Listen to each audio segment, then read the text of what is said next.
more effective, Harry. Now you can see what he's doing now. He's trying to lure him in. He's trying to lure him in is what he's trying to do. That's what Baker's doing. He's trying to get him to come to him. Playing the old cat and mouse, huh, Harry? He might, you know what might be happening here is that fatigue might be setting in, so the more experienced fighters got a chance to move in. Now we'll see.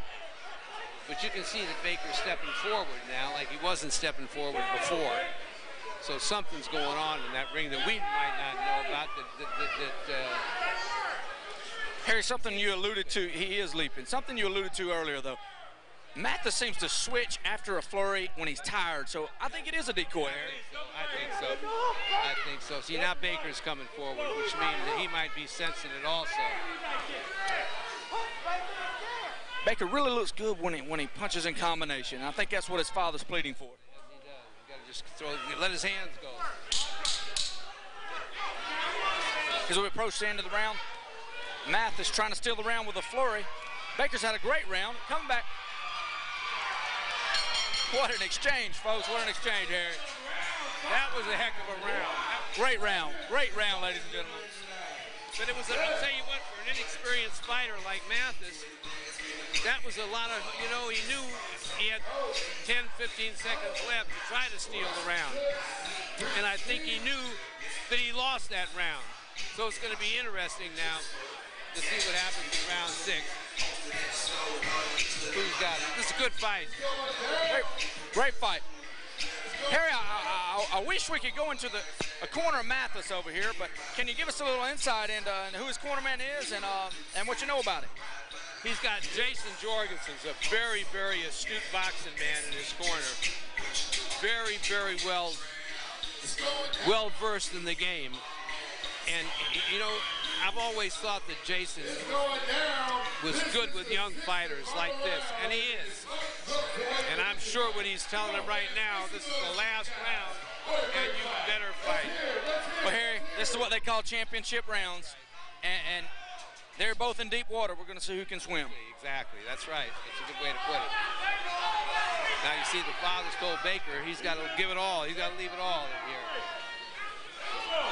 Don't be thinking about what you could have done. Do it. Harry, I venture to say the winner of this round might win the winner of the fight. Could be.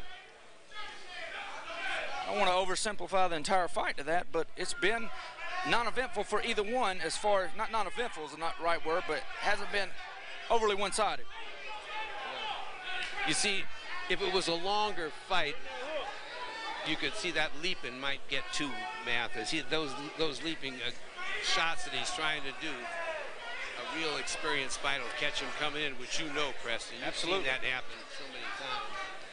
Harry, it seems to be effective for him earlier in the rounds, and he's getting a little sloppy with it, and he could get caught.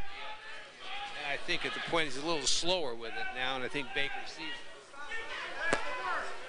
You know what happened. Mathis was caught, as we spoke of earlier, just got caught with a nice inside hook by Baker. Now he's trying to use boot strength to hold him. Well, Mathis stays busy to the liver and to the kidneys, and that can influence the judges, just the sheer volume.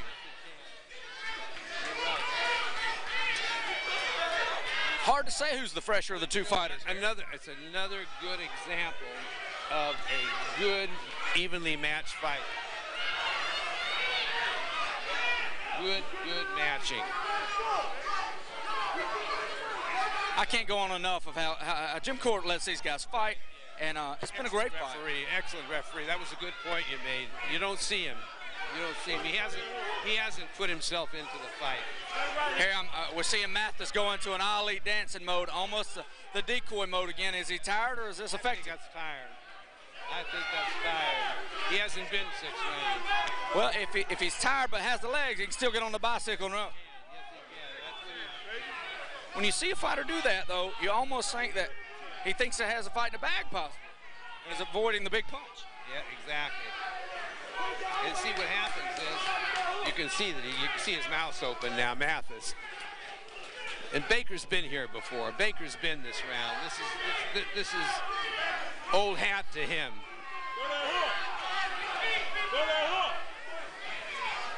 Both these guys are tired at this point. It's amazing. Both of them have their mouth open.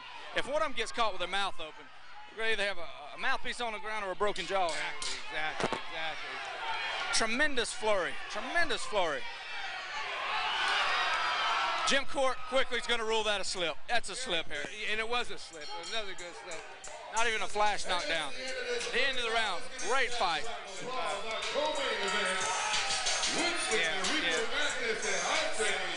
Well, we're going to go to Vince Bailey here, Harry.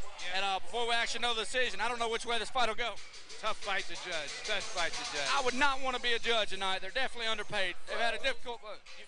You really saw it where an experienced guy knew how to handle that 5th and 6th round. And to Mathis' credit, he held in there with a very experienced fighter. Both fighters gave it all. That was really a good example of. Well, the speculation's about to be over. We're soon going to have a verdict. So speculation all over. Let's see what happened.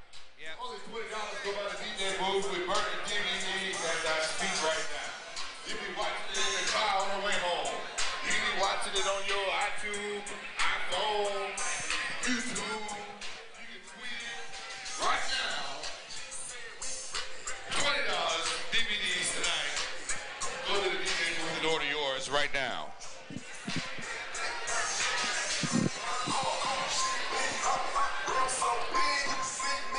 All right. Ladies and gentlemen, boys and girls, our co-main event. Once again, let's give our warriors a round of applause. We do have a decision. Nice fight.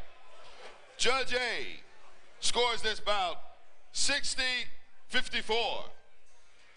Judge B scores this fight 60-54. Judge C scores this fight 59-55.